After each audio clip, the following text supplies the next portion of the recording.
Եվ գիտեք ո՞րն է այդ տկարությունը։ Այս եկեղեցու պատմությունը ինչի համար ընթերցեցի։ Արտաքնապես այս եկեղեցին զորավոր եկեղեցի էր։ Բայց այս եկեղեցու մեջ կար մի խնդիր։ Գործերը լավն էին, արտաքնապես,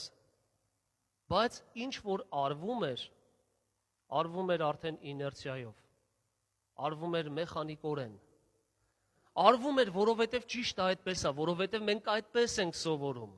որովհետև մեր աստվածաշնչյան դպրոցներն են այդպես սովորացնում, որովհետև իմ ավակն է այդպես ասում, իմ հովիվն է այդպես ասում, որովհետև մենք ընթերցում ենք խոսքը եւ գիտենք ճշմարտությունը։ Եվ ես վարվում եմ այս ճշմարտության խոսքի համաձայն։